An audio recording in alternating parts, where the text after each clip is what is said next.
Hi, Aries, Sun and Rising. Welcome to your December 2022 Astro Update. It's Raina here. So, this is Sagittarius season. Why is that important to Aries? You're a fire sign, and Sag is a fire sign. And when you have these planets, especially personal planets, that are in the same element as you, it forms a trine. And how that works out is that everything that you want to do that um, creates contact between your sun and Sag placements is enhanced, is easier to manifest. I want to say, though, for those who maybe don't know much about aspects or are confused about the idea of manifestation, is that sometimes I believe sometimes people think that it means that things are just going to drop in your lap. And I would really urge people to always understand that you have to bring yourself to all situations. Even if you have a lot of positive energy that seems to favor money flowing to you easier or whatever it is that you want, love. If you have these transits for love and you're sitting at home eating bonbons, you're not going to make it happen unless you expect somebody to knock on the door. So there always has to be that personal engagement. And so all I'm really saying is that if you make something happen, it may be enhanced at this time. And yeah, I think that you are going to have a wonderful month because of that, but also because Jupiter goes back in your sign on the 20th, right before Christmas. Nice little Christmas present. Now, notice I said the word back because it was in your sign earlier on in 2022, but it was retrograding and it went direct on November 23rd. I really don't like pretending that something is in the past when it hasn't happened yet, so that's why I'm acknowledging it. I'm recording this before November 23rd. But yeah, so when Jupiter goes back into your sign, this is in your first house. So it means that all of the blessings, the luck that comes your way, or I should say could come your way, is more visible. The 12th house is a very subtle energy that might have a lot of wonderful, life changing possibilities, but it's not necessarily something that we associate with the material world in terms of in your face, awesomeness, because it's a hidden part of the chart, the 12th house. It's about spirituality, it's about hidden enemies. So maybe having your uh, spiritual protection against any kind of covert attack from others, or having a guardian angel watching over you when times are very treacherous. So, this is more front and center, in other words.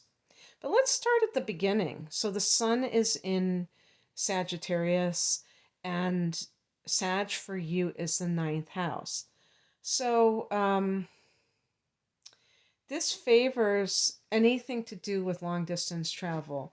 Naturally, during the holiday season, some of you may be thinking about going home, and home may be across country. I live in the United States, that's thousands of miles from one coast to the other, but it could be overseas somewhere. And maybe you're not doing it to see family. Maybe you're just doing it for a damn vacation because you want to be, you're like in a place where it's very cold and you want to be on a beach. So that can favor those kinds of things because you had a new moon here November 23rd, the same day that Jupiter turned direct in your 12th house. And you also have Mercury here going into the month of December, as well as Venus. So for some of you, there may be this person that, for whatever reason, however you met this person, that is a love interest and they live in a foreign country and you're going to go visit them. Or possibly they're going to come here. But I always think of the person whose chart it is that they're going to take the trip. So maybe you met somebody online and you're going to go visit them. I don't know. But this can be an actual foreigner, because the ninth house with Venus there can favor having some kind of love attraction with somebody of a different race or ethnicity. And also having the money for such a trip. So let's start from I kind of was jumping around. I like to do things in order, and I have a list here. On December 3rd, there's going to be a situation where Neptune is turning direct at 22 degrees of Pisces. So there you go. You have Jupiter in that 12th, and you have now Neptune going direct here. Neptune retrograde in your 12th house that might have been kind of like a dark night of the soul, because Neptune is a ruler of the 12th house. So it deals with, or it majors in, anything to do with fantasy, anything to do with escapism, anything to do with celebrating the unreal or the other, like spiritual realms, but not necessarily cold, hard 3D reality. And when you have a retrograde, it like kind of pulls back that curtain, like from the Wizard of Oz, and you see things as they really are. And sometimes they're a lot different than your fantasies or your highest idealized version made it out to be. Okay. So with that being said, there may have been things that you have not been dealing with that you need to, and this can involve self-undoing. In other words, the ways that you, Aries, trip yourself up. And this also goes for Aries rising. How do Aries people tend to trip themselves up? Well, if I were to look at somebody's personal chart, I would obviously transcend just talking about their sun sign, but just bringing it out like that, talking about the sun or the ascendant. Anytime that you try to impose your will on others, where you are too self-absorbed that you're not taking into account other people's needs, other people's feelings, when you're too insensitive, when you're too pushy, controlling, those kind of things can work against you. Aries, a lot of people need to understand that Aries people are not trying to be offensive usually. Obviously there are narcissistic versions of every sign and abusive people of every sign. I'm talking about just the average clueless Aries person. And I'm saying that half smiling because I'm a Sag. All fire signs are, all signs can be clueless, but I'm saying, it's just unaware of what you're doing. All fire signs can be very arrogant, not meaning to, but just kind of being in love with our own opinions and our own way of doing things and our own way of our own way of expressing ourselves. And there's an important element to that other people need to learn about, believing in oneself, having confidence, even when you can be insecure. It's possible to be insecure and confident at the same time. To know that you're capable of effing up and also feeling like hey, I believe in myself. I don't care if, how many people are on board with me, but they don't have to approve of me. I'm just going to do me. And some people will see that as being cocky and therefore arrogant, you know, or maybe they even accuse you of being narcissistic. But that's not what I'm talking about. I'm talking about those other things of being too brusque, impatient, and that can put people off and that can create its own set of problems. Not being cooperative, and you may have something that comes up for you that you have to face that doesn't feel good, that feels like, oh wow, yeah, I really effed up here. What can I do? But also the 12th house can be about addictions.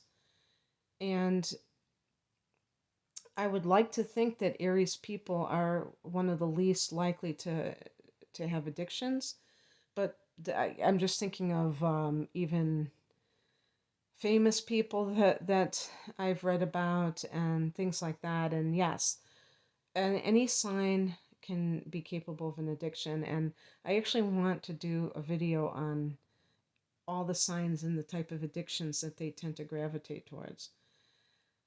So maybe something like that has made you uncomfortably aware of where you are being self-destructive. And that's a good thing, right? I mean, then you can rectify it. And so Neptune goes direct on the 3rd, so that it can allow you more of the good side of Neptune in the 12th, which is spiritual inspiration and actual direct spiritual experiences in some cases. I don't know how many of you have experienced that, because Neptune has been in this sign, in its own sign, for 10 years. So depending on your particular chart, it will have been there for, certain amount of those years. I can't say exactly how much. But anyway, on the 6th, Mercury goes into Capricorn, so Mercury is going into that 10th house. And that was another thing too, is that Mercury was in Sag for the recent past and going into the first week of December. And that can be getting your passport, getting, some documents that you need. But even like if you're working abroad, I mean, some of this could be connected to work in a different country, because when Mercury goes into the 10th house, you may be I was going to say deliberately speaking to, but actually speaking to people who are your bosses or managers or authority figures, and hashing things out, or, like a negotiation, or simply discussing with them your plans. So if you have any plans to, maybe this is just like working from your laptop and you want to travel while you're doing so, wouldn't that be great? But kind of getting the okay from your boss to work remotely. But I'm going to just skip ahead and talk about the Mercury retrograde, because it is occurring here.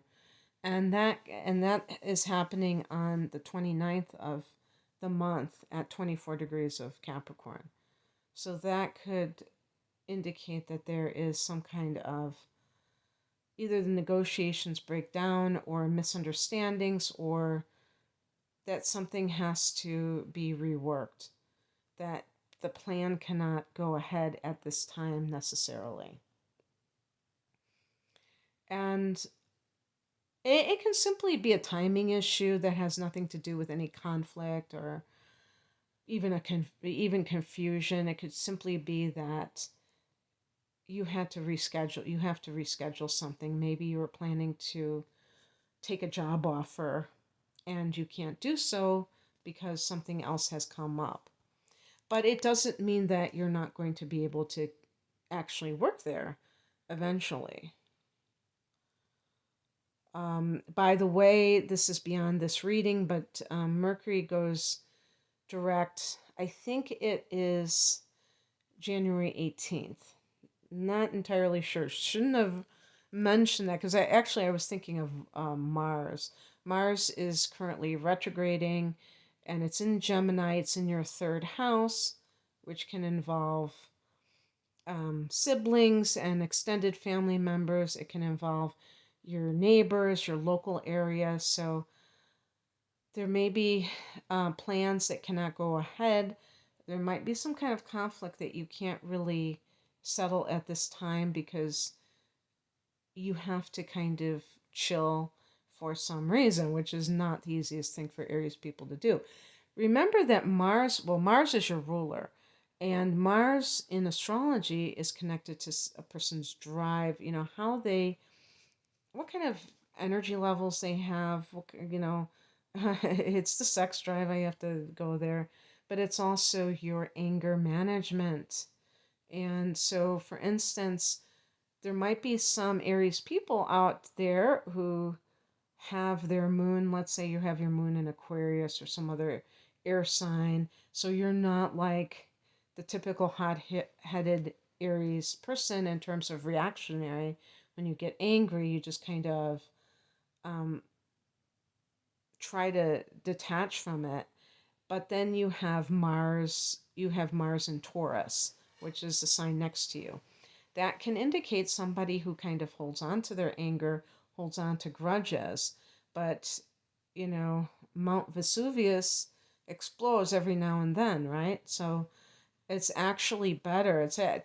And I've actually read this about Mars in the fixed signs like Taurus and Scorpio and Aquarius and Leo, is that, the person may be slow to anger. I think that would especially be true of Taurus. Scorpio might just hide their, the actual anger, but that's not really good. Anger is just an energy like everything else, and the more that anger can be expressed in a non-rageful way, the better, because it's in that moment that it's the most important, because that's when another person has done something or said something.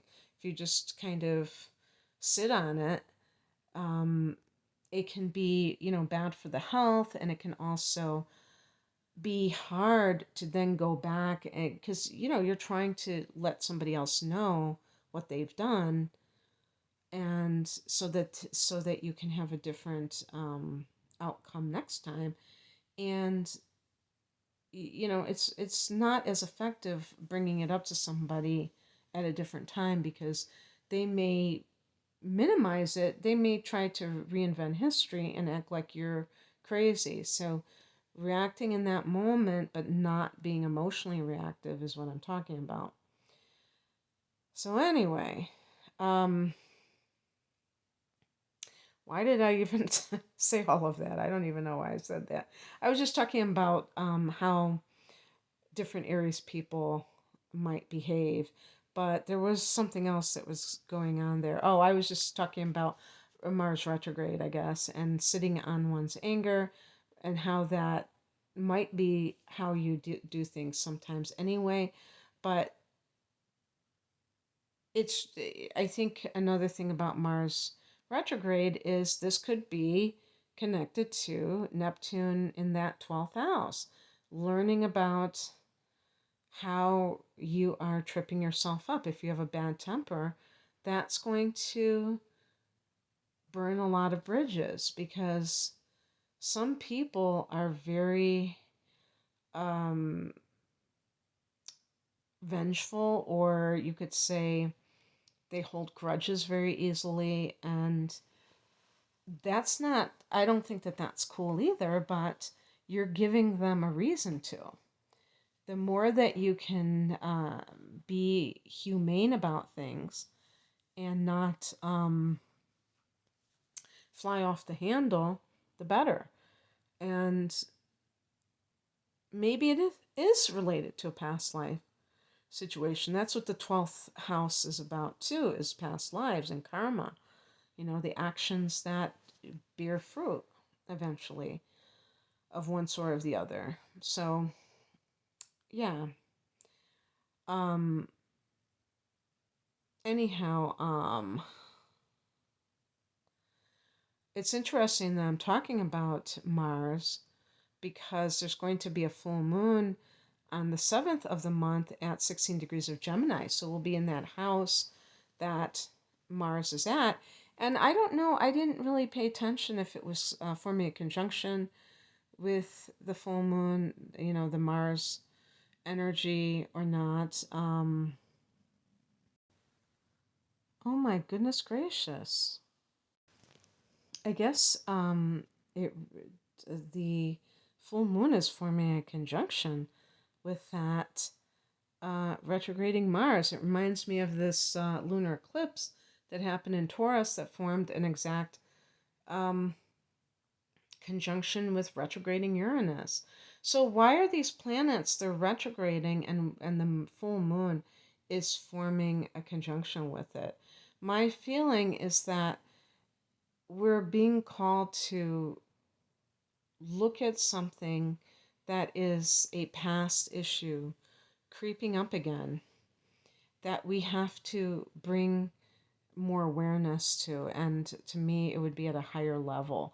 You can be aware of something at the mundane level, and then you're going to seek mundane solutions to the problem. And sometimes that's no big deal because it's not that the stakes aren't that high.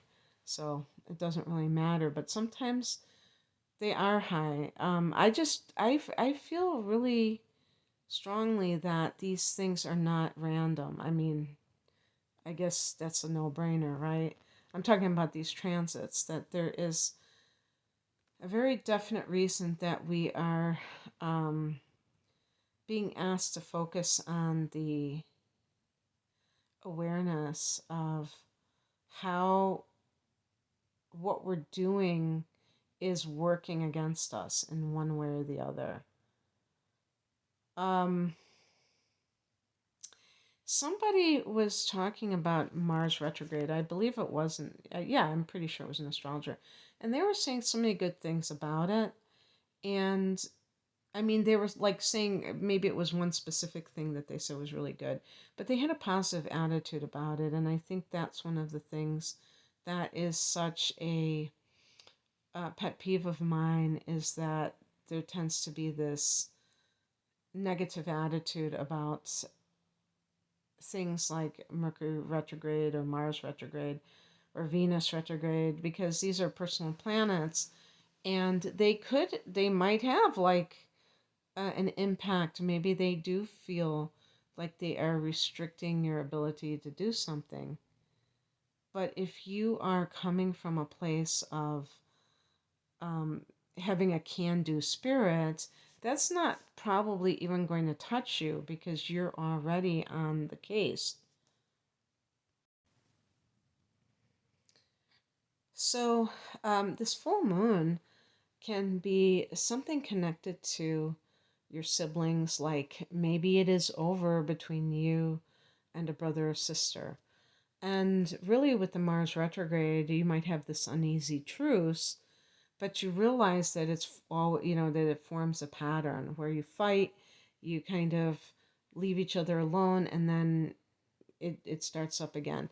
This is during the holiday season, so the old ghosts of the past, your childhood, can come up when you're reconnecting with siblings. The third house can also be aunts, uncles, and cousins. And sometimes people have relationships with those people that are like having, they're almost like surrogate parents for the aunts and uncles, or siblings for the cousins.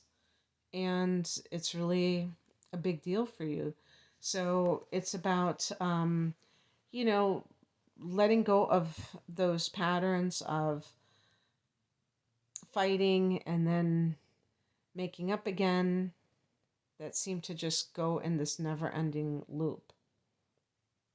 but kind of like deciding that you're going to transcend that.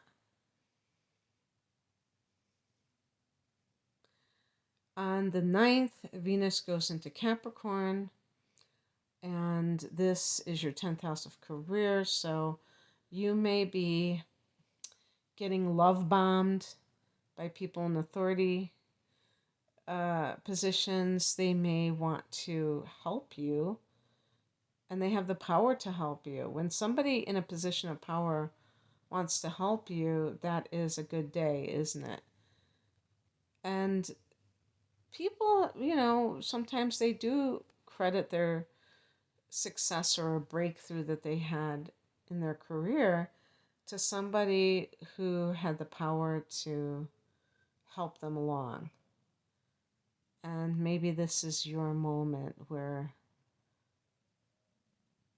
somebody helps to springboard you in some way or give you those connections that you need to accomplish your goals. This could be a raise, could be making more money. Jupiter goes back into your sign on the 20th, into that first house, so more opportunities in your life in general come about. The very next day is the winter solstice, so that's a power period, and you may find that this is in your 10th house of career. You're really maybe very ambitious at this time, and because it's before the new year, you may be coming up with some intentions, but the intentions may really be on tap a couple of days later because the new moon is going to be here at 1 degree of Capricorn. So this can be particularly good for you to create some or set some intentions for how you want your career to go in the next 12 months. On the 29th, that Mercury retrograde is occurring in the same 10th house of career. This is important because this can temporarily create a sense of things slowing down and not working as smoothly as you would like when it relates to career matters. You have to keep the faith. When I started listening to astrology, I can't remember, on YouTube, I can't remember what year it was. I already knew about astrology and was reading it extensively, but it was always about the natal chart interpretation of the different planets and the signs and houses that fascinated me. I was not a big predictive astrology person. I would look at things in the newspaper, and of course we know how craptastic those are. So it was quite an education for me to listen to YouTube astrologers and get a feel for this side of things. I knew it was, well, not at first, but I found out that these were general forecasts. That was slightly devastating because I really had believed in it 100%. But I knew that they would still help to give me some idea of what was going on. And what happened was that sometimes I would feel that life was, I don't know if I'd say out of control, but just not working in certain areas. And then I would see the transits and it would all make sense. And I think that is such a good use of astrology, of predictive astrology, because you can tell if somebody has said something that was going to happen, whether or not it just happened. It's trickier when they're telling you something about the future that is not currently happening, because I've always been afraid that if somebody tells me something, that I will manifest it because I internalize it and believe that it's going to happen, even if it is just one interpretation. But if it's something on the negative side, I mean. So that's why you have to um, do things at a higher level, not just be saying, oh, I want to find out what's going to happen to me. Like you're devoid of being able to shape your reality by the choices that you make. But sometimes, if we're bumbling in the dark, we're looking for some kind of reassurance that this too shall pass. And I think that can be very helpful for astrology and your life. So, um, you may be rethinking something with your career. Something may not be going as smoothly as you want, and this can help you let go of the resistance of that because you may be tempted to try to force the hand of the universe, Aries, being so ambitious as you tend to be, instead of just allowing. And maybe you will find that this is your best bet overall, that you don't have to force everything. Okay, that's what I have for you, Aries. I hope that this resonated. If you would like a personal reading, the link is below. Take care. Bye.